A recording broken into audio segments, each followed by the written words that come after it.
you have any questions about how much you can afford at Davis Monthan Air Force Base as a colonel, please reach out to me. I'll be doing this with dependents and without dependents. I know that sometimes colonels buy, sometimes colonels don't because they're not there for too long of a period, depending on which organization you're in. So in case you don't know, my name is Garced. I was OSI for a decade. I separated as a major in 2022, and now I'm a full-time real estate agent. So I went from being a special agent to a real estate agent, and I love what I do now. So I'm going to share my screen and walk you through this with you. First things first, if you are PCSing to Davis Monthan, welcome. It is not just hot, it is oven hot. It is scorching, but you'll be fine. Okay, so 85707 is the zip code of the location. O-6, this is 2025. Please reach out to me if you're finding this at a different year, 2026, 2027, anytime in the future, reach out. I am still licensed. I will forever be licensed in Arizona. Happy to help and happy to serve. So with dependents, as of right now, let me make this bigger so you can see. With dependents, you have a BAH of 2544. Without dependents, 2172. Let's assume with dependents, that's usually the case, but no shame either way. I think I will forever be a dink on purpose. Dual income, no kids. So with that 2544, let's go to mortgage calculator and let's fill in the following information. I go on mortgagecalculator.org because it's simple, it's free, it's easy to use, at least I think so, and anybody can do this. First of all, the home value here, in case you've never used this, doesn't matter. It's not going to change the amount. So down payment, let's assume that you're putting 0% down. Of course, the numbers are going to change if you put money down. One of the biggest benefits of VA loans is that you don't have to put money down. If you wanted to have a lower mortgage payment, then you should put money down, or you can put money down, but you don't have to. So assuming 0% down payment, we're going to keep this empty for now because I want to walk through this whole thing with you over here. Assuming today's interest rate of 6.5%. Now, as you know, interest rates change every business day. And as the economy gets better, the interest rates go higher, meaning you will be pre-approved for less. Not just you, everyone. Buying power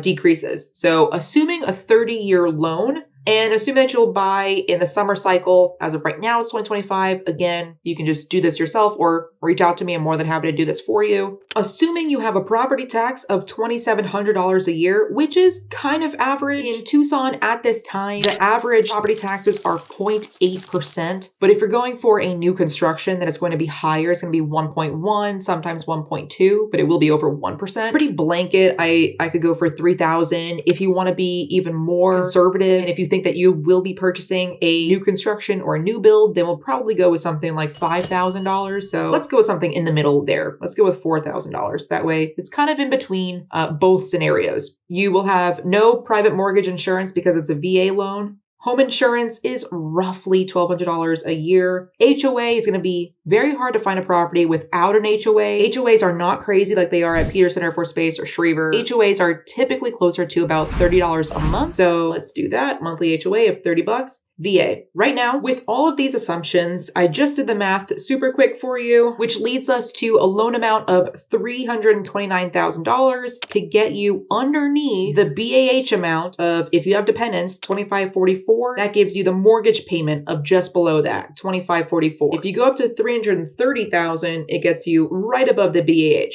Now, there are a lot of assumptions that I'm taking on here. I'm assuming that you're buying a house with an average HOA. You're not going to be taking out a super, super high insurance. This is pretty average for Tucson. And I own 5 properties in Tucson. Assuming kind of this is a semi-high property tax. If you wanted to go with a pretty like basic 3-bed, 2-bath, then you'll be looking at maybe $2,800 a year for property taxes. And if you want, we can switch up those numbers at the end of this. One of the biggest assumptions is that you are taking out a 30-year loan instead of a 25-year or 20-year or 15-year. And we're assuming that this is a 6.5% interest rate at this time. Again, when you watch this, rates may be at 8. Rates may be, which economists are predicting by the end of 2025 that we're going to be seeing 8%. Who knows? And this assumes that you only want to limit yourself to paying your BAH just for mortgage and not paying anything above that. So not using any of your BAS toward your BAH or toward your mortgage. Also, what this assumes is that you are going to be paying extra for utilities, water, sewer, trash, electric, and any services. The further away from center Tucson that you live, you're likely going to want pest control. And I would probably do monthly because I'm very scared of scorpions, having seen a bunch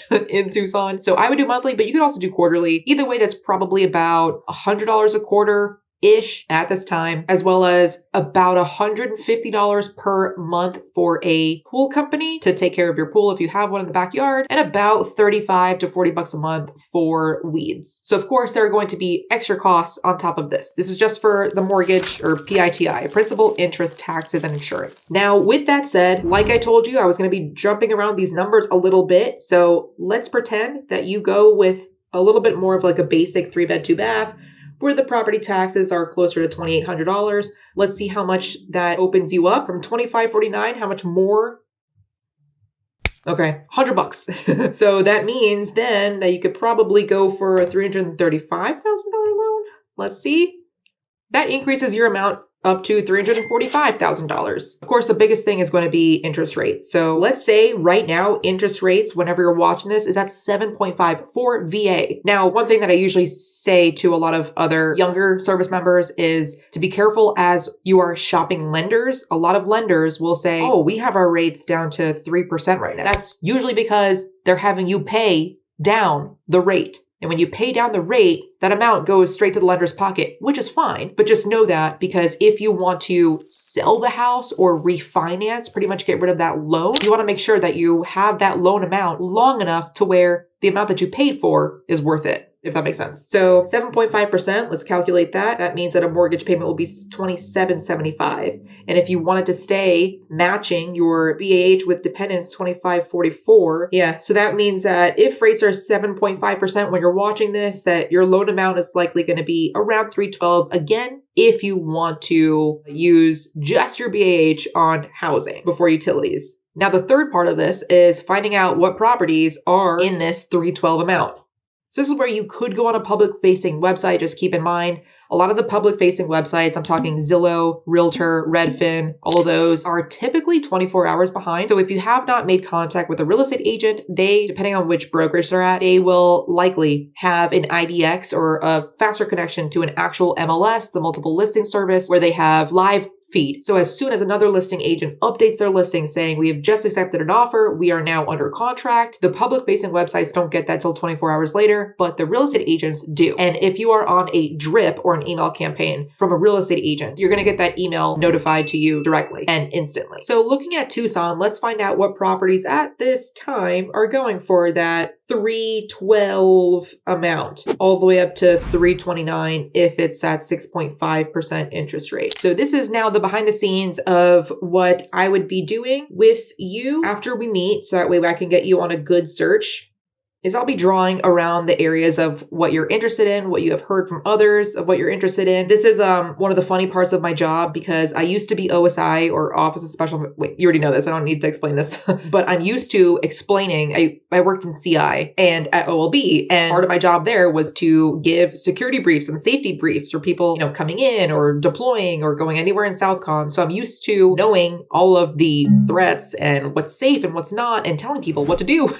And now as a real estate agent, that is illegal for me to do so, because it's because I can't steer. So I cannot give you any direction. My lips are shut when it comes to crime, when it comes to what areas are safe, what areas are good, what areas are, anything that could be misconstrued, which makes sense. My definition of safe is not likely what your definition of safe is. I'm from New York City suburbs, whatever that means. So I can't tell you what areas are common, what areas are safer for you, kid friendly, military heavy. The only thing I can do is either ask you to ask up here, or I can just direct you to spotcrime.com, crimegrade.org. And even better, what I urge a lot of my, especially first-time buyer clients do, is I have them call the police station. Call a local police station and ask them, what's the most common crime? How fast can I get a response? And does that change on the weekends? Then once you get into town, I highly suggest you drive around the neighborhoods of where you're looking, not on a 4 p.m., not at 1 p.m., on a Friday or Saturday night at midnight or 1 a.m. Yes, maybe that's my OSI talking, but that's always what my dad suggested that I do before I purchase a property. And I think it's a really good idea, because sometimes you're like, wow, in the daytime, this neighborhood feels different. And at night, I no longer feel safe. So I want you to make that decision. I cannot make that for you. It is illegal for me to do so. So that's where it's a complete 180 from what I used to do. Anyway, going back here, continuing to draw this out, presuming that you just want all of, this is not all of Pima county, but this is all of Tucson plus some. Oro Valley is